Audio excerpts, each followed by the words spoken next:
C'était pas génial ça, Janine? Oh là là. Putain, si tu sais pas où tu vas, fais pas des trucs comme ça, quoi, préviens. Bah oui.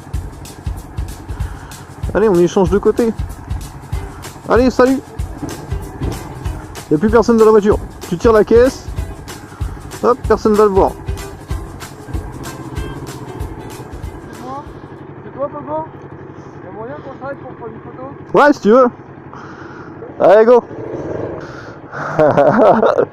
Écoute, la photo, c'est pas mal, ça. Tu l'as pas enlevé la chicane depuis que tu t'es fait contrôler? Ah, je l'ai laissé maintenant. De toute façon, je suis grillé, donc...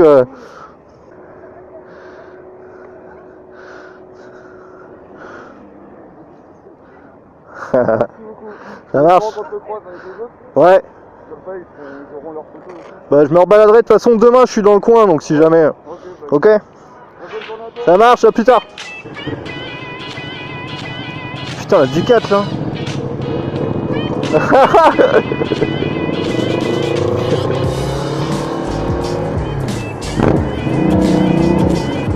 Putain, elle est énorme, celle-là. Oh. Ah, les gars.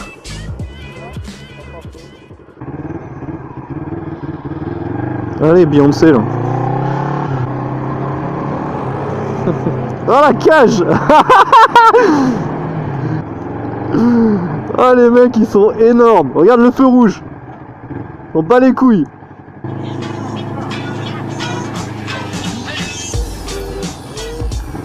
Oh. T'imagines, je double là. Bah. Oh là là là là. T'as bien fait, Pogo, de rester derrière.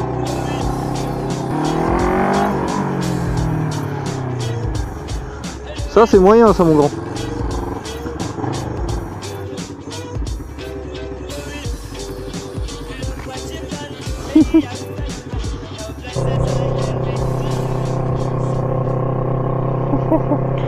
C'est une mamie dedans. Pourquoi c'est une mamie dedans? Pourquoi c'est une mamie dedans?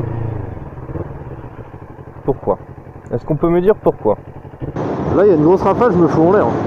C'est pas possible, le vent, c'est pas possible. Oh là là, puis il y a de la terre sur la route, là. C'est quoi cette merde? Wouh! Non, j'étais pas prêt. Moi, je voulais faire une petite balade au calme et tout. Bah non, il fait froid, il y a du vent, il pleut. Je vais me viander. J'aurais tout gagné. Ah bah là, les 80 km/h, tu les respectes, hein. Ah non, mais... Puis tu remercies tout le monde, d'ailleurs. Oh, mais qu'est-ce que c'est?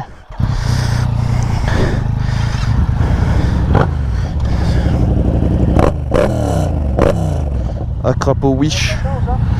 Bah, la crapaud wish, hein, écoute.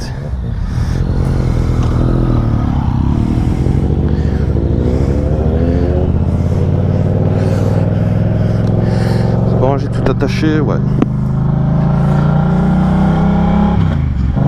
Bon, ben, un retest d'une 07 bridée.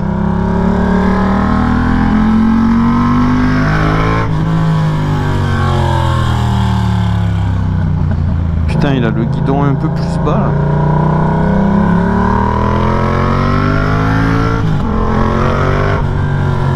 Putain, c'est toujours autant kiffé les. C'est toujours autant kiffant les bicylindres, putain.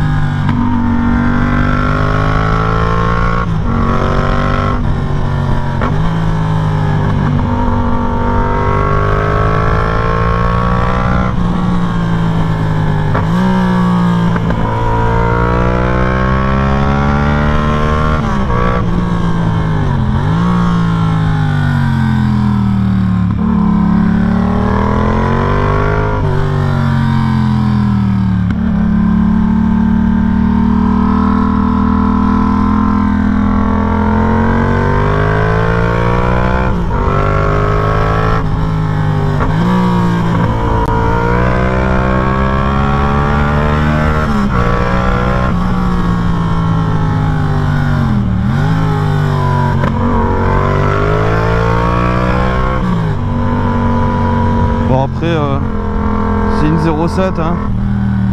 D'origine, les suspensions c'est vraiment pas ça, mais bon ça passe.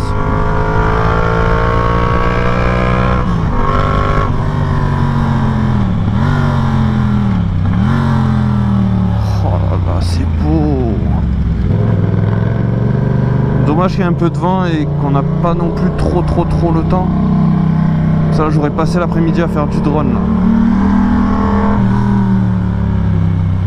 Par contre j'aime bien parce que là t'es un peu plus penché sur l'avant et tu sens mieux le train avant.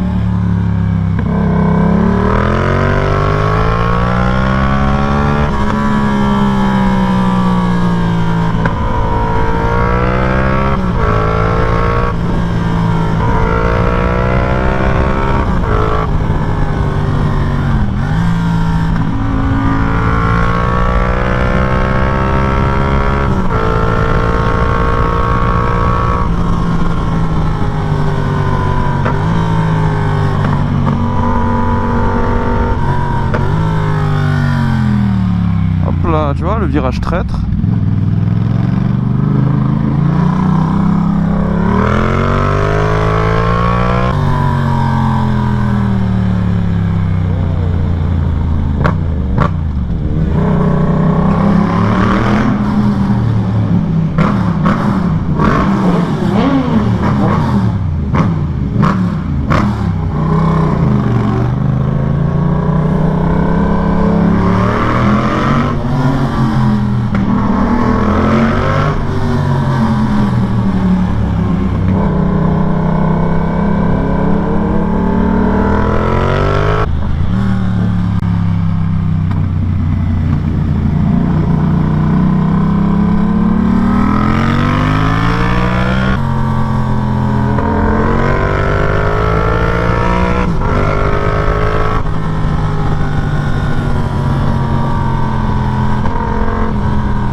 Après j'avoue en bridé ça passe hein, quand même au niveau moteur.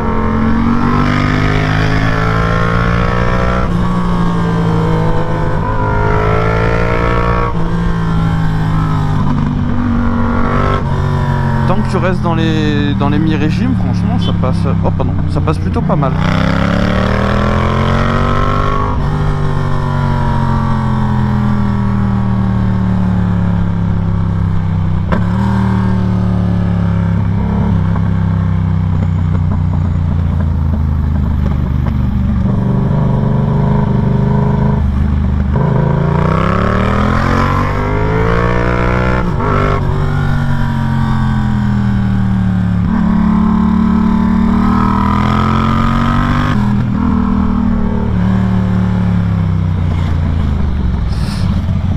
Vache, frérot!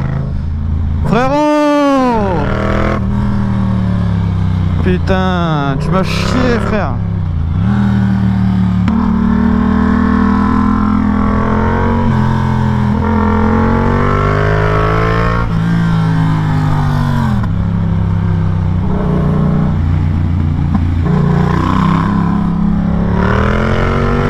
La meilleure reprise, elle est là, tu vois.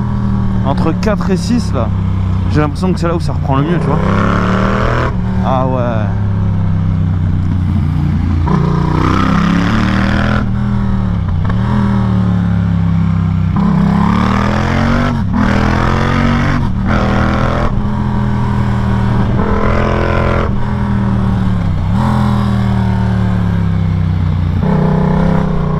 Oula. J'avais oublié que ces pneus étaient morts. Et c'est pas qu'il a des pneus de merde, c'est juste qu'ils sont rincés quoi. C'est vrai que tu prends vite la confiance quand même. Oh, par contre j'ai mal au poignet hein. Même quand j'avais essayé sportive, j'avais pas autant mal au poignet hein.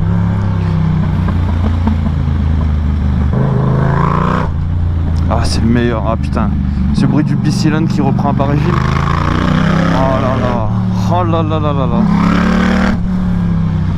Pitié, rendez-moi le 12,90. Hop là.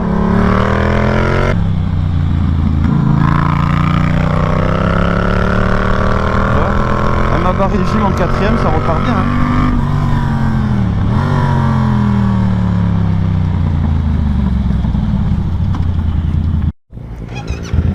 Bon bah allez, on y retourne. Hein. Moi j'aime bien, là, ça me dérange pas de rouler avec.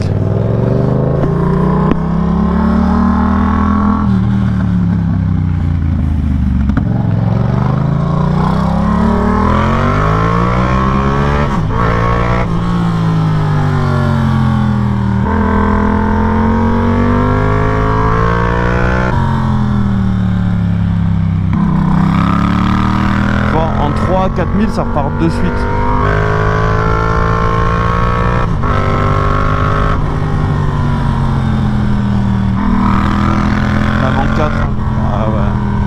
Regarde, 4ème, 4000, ça repart très bien.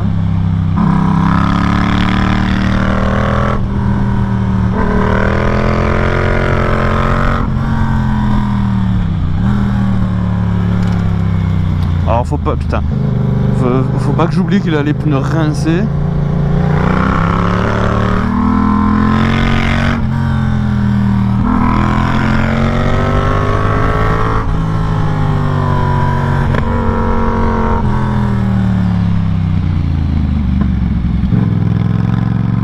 Regarde, 3000, 3ème, voilà. De suite.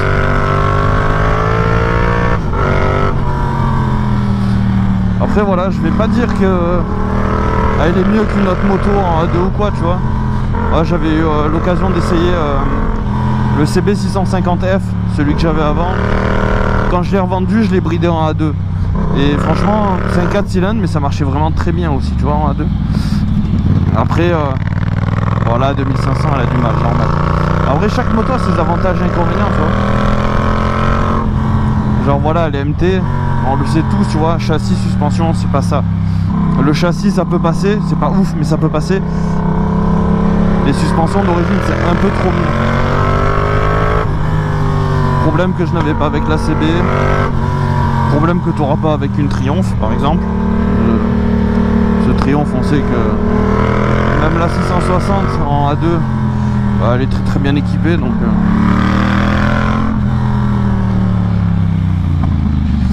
mais ouais, franchement le moteur il est plutôt cool. Après t'as de quoi t'amuser. Pour commencer c'est pas mal. Après pour commencer chaque moto est bien. Si tu sais garder la tête froide, chaque moto est très bonne, tu vois.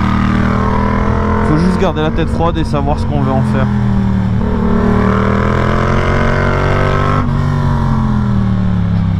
Ce qui est bien, c'est que je peux rester en 3.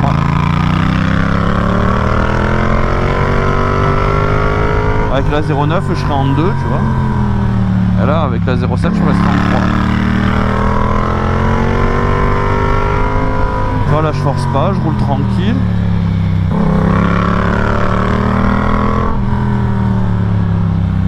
Là, avec la 09, j'aurais eu plus envie d'envoyer là.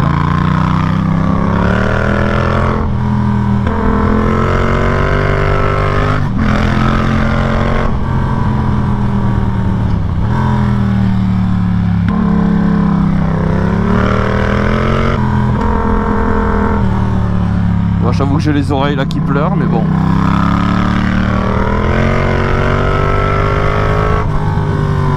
Je pense que je suis en train de saigner des oreilles là.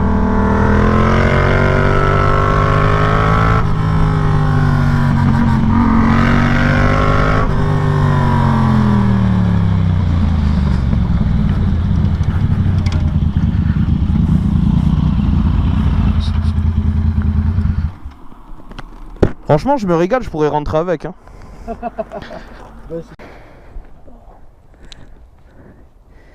Bon, aujourd'hui, c'est une moto, j'ai l'impression de tout le temps dire ça, mais il y a vraiment des motos qui marquent et que je garde dans un coin de ma tête pour réessayer une nouvelle fois. Celle-ci en fait partie, c'est la KTM RC 390. Donc la version coursifiée de la Duke 390, hein, de dessous rien n'a changé, toujours 44 chevaux. Elle fait 147 kg, ce qui est hallucinant pour une moto comme ça. Elle a quoi? On va la détailler comme ça. Celle-ci est déjà un peu personnalisée, hein. Je l'ai empruntée chez KTM à Paris-Bastille. D'ailleurs, merci Sébastien. Elle a été un peu personnalisée. Elle a la bulle course qu'on met d'habitude avec les polis. Donc la bulle englobe les phares. On les voit dessous, hein, alors que d'habitude elle coupe comme ça et les phares sont exposés. Elle a quoi? Elle a ça aussi pour la béquille d'atelier. Il y a un disque de 301 mm à l'avant, une fourche inversée. Donc ça freine fort, hein, pour un simple disque. Donc ça c'est d'origine. Ça a été rajouté, protection de levier. Il y a la selle power parts et les grippes de réservoir qui ont été rajoutées. Il y a un silencieux Acra qui sonne pas mal. Et pour ceux qui ne connaissent pas, ça c'est la selle passager. C'est pas une coque. On peut vraiment s'asseoir dessus. C'est plutôt mou, hein, c'est pas mal. Le pied passager normal et le support de plaque est aussi en accessoire. Donc c'est une moto de base qui vaut 6100 € si je dis pas de bêtises. Qu'est-ce qu'il y a de plus à savoir dessus? Il y a 10 litres de réservoir et je crois que c'est à peu près tout. On a parlé un petit peu de tout. Les bracelets sont pas très serrés, ils sont pas trop fermés en fait. Donc c'est pas fatigant quand on est collé au réservoir comme je le suis actuellement. On a le dos un peu en avant, c'est sûr, mais c'est pas fatigant. Les poignets prennent pas du tout. On n'a pas cette position cassée de moto de sport, enfin de sportive. Et en fait, pour tous les jours, c'est complètement faisable. Et on fera comme si on n'avait pas vu le feu rouge. Voilà, donc les bracelets sont pas resserrés comme ça, on n'est pas cassé dessus, donc ça c'est parfait. Ils sont pas sous le T de fourche, qui n'existe pas d'ailleurs, hein, mais ils sont pas trop bas sur les tubes de fourche, donc ça rajoute à la position vraiment, alors presque neutre on va dire. Et si on veut changer un peu de position, on peut se caler les fesses sur le fond de la selle. Et là on sera un petit peu plus penché, ça donne un truc comme ça en fait. On est un peu plus penché. Alors on sera jamais le torse collé au réservoir parce qu'il est très bas, il remonte pas assez pour pouvoir se caler dessus comme sur une grosse sportive. Mais en étant même comme ça, on est déjà assez bien protégé par la bulle et on a vraiment l'impression de conduire une mini sportive. Et à mon sens, c'est exactement ce que c'est, quoi. 44 chevaux pour même pas 150 kg, donc c'est un bon rapport poids-puissance. Et c'est une machine qu'on n'aura pas peur de malmener aussi bien en accélération-freinage qu'en prise de risque.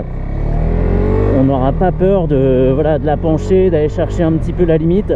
Moi je vais pas le faire parce que je suis un trouillard et que c'est pas ma moto et que de toute façon je n'ai pas envie de la mettre par terre.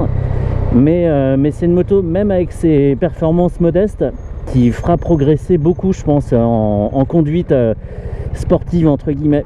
Et ce qui est fun aussi, et je m'en souviens, alors que ça fait quoi? Ça fait plus de 4 ans que je l'ai essayé. Ce qui est très marrant, c'est que même sans aller vite, parce qu'on est dans cette atmosphère un petit peu course, voilà, avec cette position, la bulle, jolie Mustang, en fait, même à des vitesses légales, 50 en ville, 90 sur voie express, des choses comme ça, on a l'impression d'aller beaucoup plus vite et on s'amuse. Mais dès là déjà c'est pas mal. J'ai qu'une envie, c'est de slalomer et de pencher la moto, de faire confiance au châssis, parce que là avec un châssis treillis comme ça, rigide comme il est, et puisqu'il n'a pas beaucoup de contraintes à encaisser, on a vraiment l'impression de faire corps avec la machine. Donc le clignot on oublie.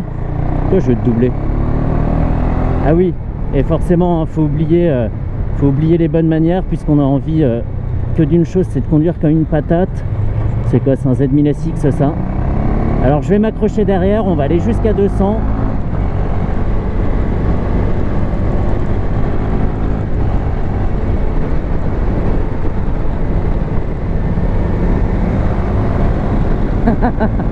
Il doit bien rigoler lui.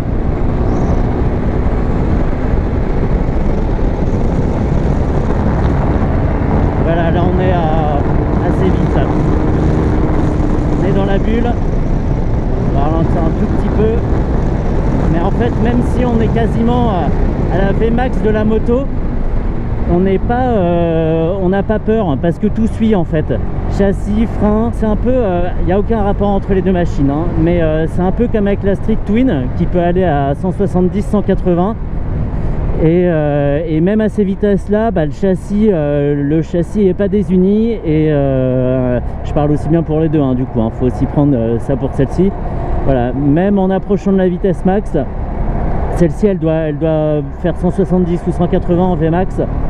Et en fait, quand on attrape les freins, bah, y a de la réponse.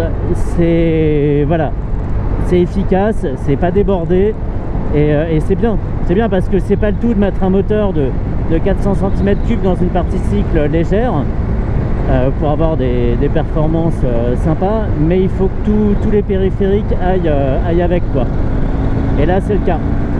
Et j'espère qu'on m'entend bien parce qu'il y a beaucoup de vent aujourd'hui et en termes de placement elle est archi précise. Elle est archi précise, on regarde un endroit, elle y va, elle en bouge plus. Et même en courbe, on peut changer de cap comme ça. C'est vraiment une machine. C'est dommage qu'on n'en voit pas plus parce que à conduire, c'est génial. Et à regarder passer, c'est super aussi. Moi, j'aimerais bien que nos villes soient peuplées de mini-sportifs comme ça. Ça changera un petit peu de tout ce qu'on voit. Et ils la font aussi en version 125. Je sais pas si je l'essaierai, étant donné que j'ai essayé la Duke 125. Mais c'est super fun et même tous les jours, même dans les bouchons, même voilà, dans un environnement un peu triste comme la région parisienne, on arrive à trouver du fun.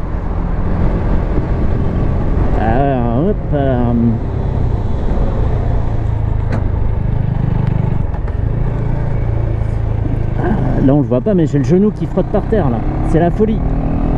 Comment ça, je mens? Ouais, bien sûr. Là, je suis à fond de poignet. Hein.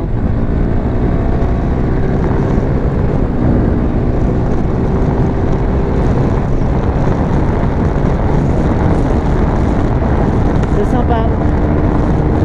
Ouais, il me faut pas plus. Hein.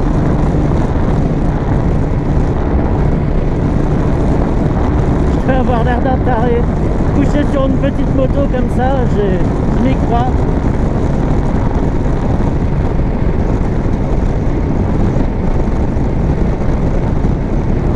Parce qu'en fait on n'a pas oh puis non, je vais me taire pour l'instant.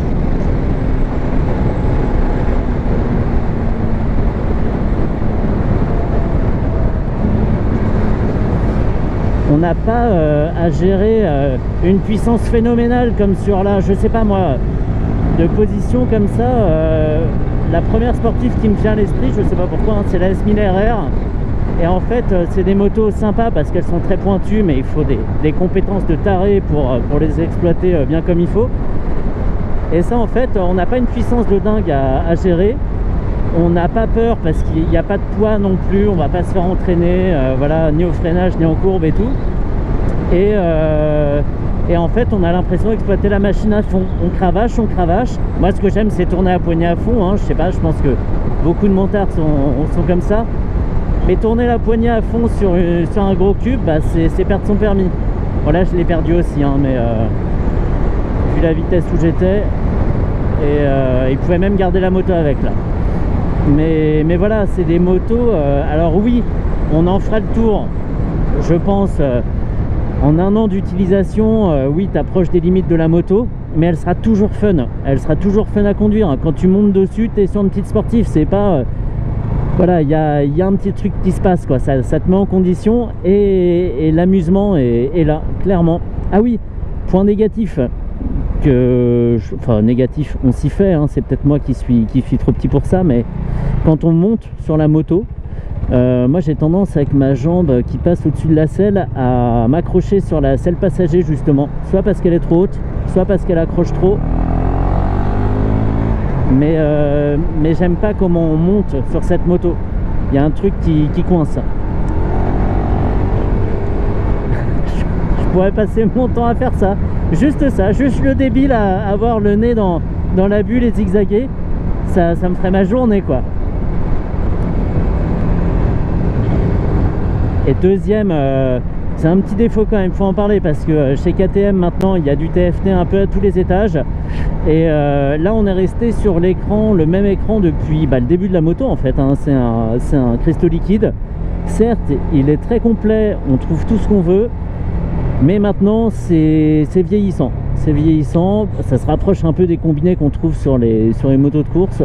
On peut se rassurer comme ça, mais un petit TFT ça aurait été cool, hein, avoir une petite zone rouge qui clignote, des trucs comme ça. Bon, là on a une shift light, c'est pas mal aussi. Donc voilà ce qu'on pouvait en dire. Alors oui, elle coûte 6100 €, donc un peu plus de 6000 € quoi, certes, mais en occasion, comme elle n'a pas vraiment changé depuis ses débuts, si on fait l'impasse sur quelques détails, on peut la trouver beaucoup moins chère. De mémoire, hein, parce que j'ai regardé un moment, c'était dans les 3000-3500 €.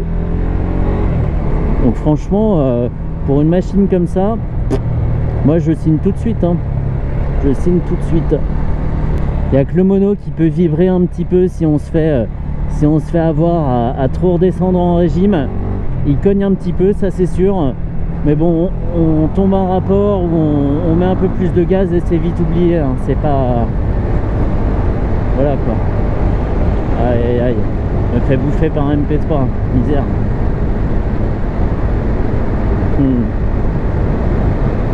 Mais lui il s'amuse pas.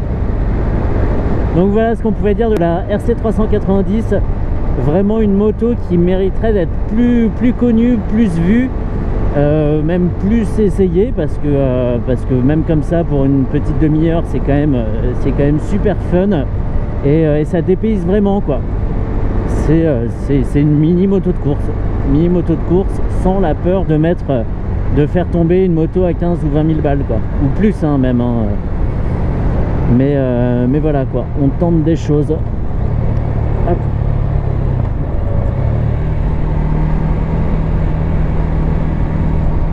Donc là si on veut élargir la trajectoire, hein, tranquille,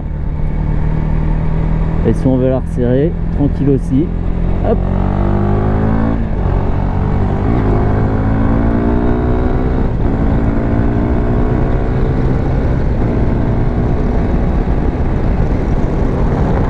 Je vais à fond de poignet, hein. Voilà. Hop, on va s'arrêter là. Le frein avant a une très bonne attaque. On est à 2 doigts sur le levier, et dès le début ça mord. La moto s'écrase un petit peu, et après évidemment si on insiste, voilà, c'est la roue arrière ou la roue avant. Comment c'est quand on est sur la roue avant? Bref, vieux débat, mais oui, il y a de quoi lever la roue arrière si on insiste un peu, oui. Et en 6ème ça réattaque pas mal hein, pour un mono. Je suis resté haut dans les tours, hein. Là je suis à 7000 tours, et quand on tourne il y a encore un petit peu d'allonge.